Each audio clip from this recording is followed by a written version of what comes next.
साल मुकम्मल हो जाएगा।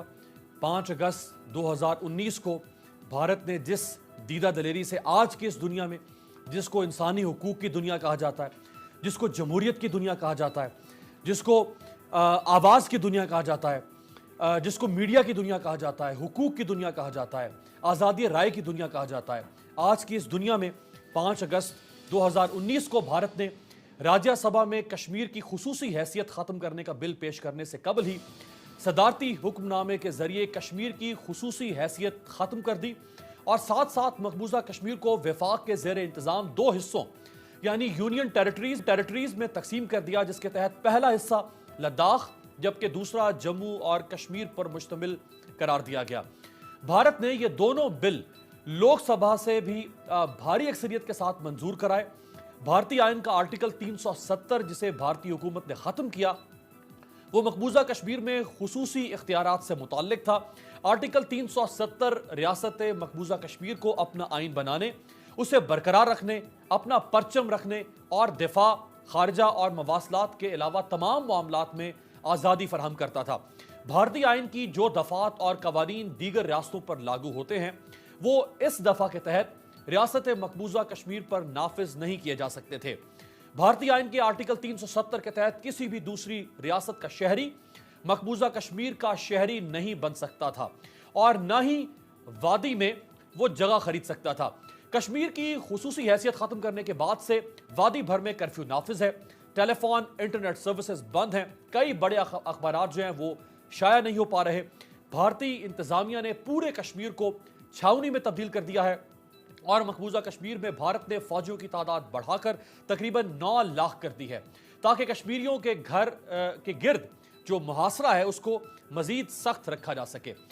5 अगस्त 2020 यानी एक साल मुकम्मल होने से पहले ही मोदी ने मकबूजा कश्मीर में मुसलमानों की नस्ल कुशी का एक भयानक मंसूबा तैयार किया है, जिसके लिए 30,000 से जायद हिंदू इंतहा पसंद उन्हें मकबूजा वादी में भेजे जाने का इंकशाफ हुआ है। कश्मीर मीडिया सर्विस के मुताबिक भारतीय हुकूमत मकबूजा वादी में हिंदुओं को बसाने की राह हमवार करने के लिए मुस्लिम आबादी के खिलाफ फसादात की मंसूबाबंदी कर रही है, जहां पे अब पाकिस्तानी हुकूमत का किरदार सामने आना चाहिए।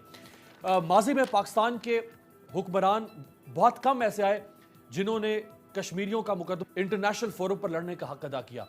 इमरान खान साहब का मैं जिक्र करूंगा, जिन्होंने अपने पहले अपेयरेंस में अक़वाम मुत्तहिदा की जनरल असम्बली गुज़श्ता बरस सितंबर में जब वो वहाँ गए तो उनसे डोनाल्ड ट्रंप के साथ मुश्तरका प्रेस कॉन्फ्रेंस में जब उनसे सवाल किया गया तो कभी भी इससे पहले किसी अमरीकी सदर की मौजूदगी में, इसकी अहमियत इसलिए ज़्यादा है क्योंकि अमरीका और भारत के ताल्लुकात हमारे सामने हैं, वो उनमें जितनी कुर्बत है और जितनी गहराई है, तो अमरीकी सदर के सामने कश्मीर का मुकदमा एक सवाल के जवाब में कैसे लड़ा, इमरान खान साहब ने दिखा। कश्मीर से आगाज़ करते हैं। डॉक्टर साहब, ये तो सारी डेवलपमेंट आपके सामने रखी और इमरान खान साहब ने जो मुकदमा लड़ा पिछले साल, लेकिन उसके बाद कोई ख़ास पेशरफ्त हमें हुकूमत पाकिस्तान की तरफ से नज़र नहीं आई और इसी दौरान अब एक साल आज से 10 दिन के बाद मुकम्मल होने जा रहा है।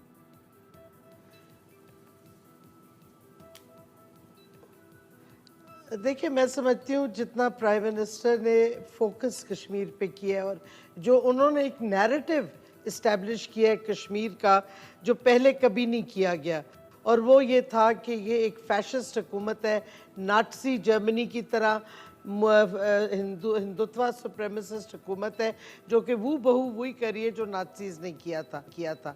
ये नैरेटिव दुनिया ने पिकअप किया है। ये बहुत मेजर अचीवमेंट है प्राइम मिनिस्टर इमरान खान की, और मैं इस वास्ते कह रही हूँ प्राइम मिनिस्टर इमरान खान की क्योंकि इसमें उन्हीं का रोल है। उन्होंने ये फॉर्म्युलेट किया नैरेटिव, वो आगे लेके गए और अभी तक वो इसी नैरेटिव को लेके जा रहे हैं। उनकी स्टेटमेंट्स देखे मैं समझती हूँ कोई पाकिस्तानी लीडर नहीं है जिसने इतनी फ्रीक्वेंटली कश्मीर पे ट्वीट्स डाली हो, स्टेटमेंट्स दी हो जब से 5 अगस्त का ये वाक़या हुआ है पिछले साल का। उसके बाद सिटीज़नशिप एक्ट आया, उसके बाद अब डेमोग्राफी की चेंजेस आए। मैं समझती हूँ जिधर हमारी कुछ कोताहियाँ हैं वो ये हैं कि हमारी जो पूरी मशीनरी है डिप्लोमेसी की, वो रैली अराउंड नहीं किया। उन्होंने प्राइम मिनिस्टर को वो सपोर्ट जो इंटरनेशनल फोरम्स में देना चाहिए था मैं समझती हूँ वो नहीं अच्छा दिया डॉक्टर गया साहब, unfortunately। चलें आप कोई खुद उस तरफ आ गई जिस तरफ bureaucratic मैं तरीके अगला सवाल इख्तियार किए गए। करने जा रहा था। आपने कहा कि जी। हमारी मशीनरी की कोताहियां हैं।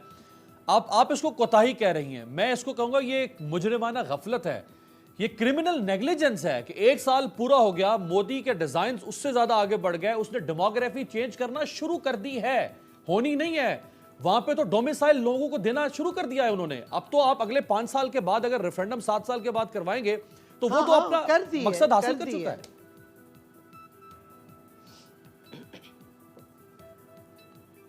देखिए मैं समझती हूँ प्राइम मिनिस्टर अकेले बार बार इस पे पोजीशन ले रहे हैं, उनके मिनिस्टर्स भी ले रहे हैं। मैंने खुद यूएन ह्यूमन राइट्स रैपर्टर्स को ख़त लिखा है, UN human rights high commissioner जो है उनको लिखा है।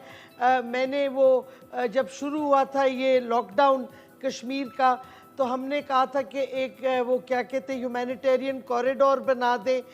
लेकिन जो हमारी इंट्रेंच्ड ब्यूरोक्रेसी है, जो डिप्लोमेसी करती है, उन्होंने इस पे ज़्यादा आगे नहीं ले बात को लेके चले। मैं अभी भी कहती हूँ कि यूएन ह्यूमन राइट्स काउंसिल में हमें इतना एक वो खौफ हमारे डिप्लोमेट्स को आया हुआ है, क्योंकि एक दफ़ा जब बेनज़ीर भुट्टो साहिबा ने रेजोल्यूशन की कोशिश की थी कश्मीर पे, तो we were not able to. वो ज़माना और था। अब प्राइम मिनिस्टर ने नैरेटिव बदल दिया है ऑक्यूपाइड कश्मीर और हिंदुस्तान का। हमें क्यों नहीं हम कोशिश कर रहे कि यूएन ह्यूमन राइट्स काउंसिल में हम एक डिस्कशन कश्मीर पे करवाएं। आप देखें बुर्किना फासो ने करवा दी पूरी ब्लैक लाइव्स मैटर के इशू पे अमेरिका के खिलाफ discussion UN human rights council में। हम अगर कोशिश करें और फोकस करें और प्राइम मिनिस्टर को सपोर्ट सही तरीके से हमारी ब्यूरोक्रेसी दे, तो मैं समझती हूँ हम ज़्यादा अचीव कर सकते हैं। क्योंकि आप देखें पहली दफ़ा प्राइम मिनिस्टर ने नैरेटिव बदला, हिंदुस्तान के मोदी को एक्सपोज किया, नाज़ी जर्मनी के साथ फैशिज्म के साथ लिंक किया। पहली दफ़ा उन्होंने कहा जो हिंदुस्तान कर रहा है ऑक्यूपाइड कश्मीर में वो वॉर क्राइम है, फोर्थ जिनीवा कन्वेंशन के खिलाफ। डॉक्टर साहब जो डेमोग्राफी चेंज हो रही है, खान साहब की ट्वीट्स पढ़े, उसमें उन्होंने कहा ये वॉर क्राइम है। एक तो बहुत अच्छी बात है कि बात आगे बढ़नी चाहिए इस ना। बात को आप एक्सेप्ट कर रही हैं। एक तो बहुत अच्छी बात है कि आप इस बात को एक्सेप्ट कर रही हैं कि जितना होना चाहिए था वो नहीं हुआ और बहुत सारी जगहों पे फेलियर्स मौजूद हैं। देखिए फॉरेन मिनिस्टर आपके अपने इमरान खान साहब के शाह महमूद कुरैशी, फॉरेन मिनिस्ट्री की और एम्बेसडर्स की और डिप्लोमेट्स की सारी अपॉइंटमेंट्स आप लोग खुद कर रहे हैं। कश्मीर कमेटी के चेयरमैन आपके अपने शहरयार अफरीदी, कश्मीर मिनिस्ट्री जो वो आपके पास है। तो फिर और कौन सी मदद आपको चाहिए? कौन आके मदद करेगा आपको? बीजेपी तो नहीं आएगी ना जो आपके नैरेटिव को या उसको मटेरियलाइज करेगी। मटेरियलाइज तो आपने ही करना था ना, इसका मतलब फेलियर तो है गवर्नमेंट का। देखिए ये मैं सिर्फ जो रियलिटी ऑन द ग्राउंड है उसको बता सकती हूँ। मुझे नहीं पता फॉरेन ऑफिस में ज़्यादा विजडम होगी, कश्मीर कमेटी में ज़्यादा होगी। मैं कोई पिछले 40 साल से कश्मीर के इशू पे बहुत काम किया है। मैंने प्राइम मिनिस्टर का अमेजिंग विदिन जो उन्होंने आके कश्मीर का टेकअप किया, और मुझे अफसोस ये होता है कि जो प्राइम मिनिस्टर का नैरेटिव हर जगह गया है उसको फॉलो अप नहीं हुआ। हमने अपनी ह्यूमन राइट्स मिनिस्ट्री की तरफ से जितना हमें स्पेस मिली हम कर सकते हैं और कर रहे हैं, लेकिन हमें स्पेस बहुत थोड़ी मिली हुई है अनफॉर्चुनेटली।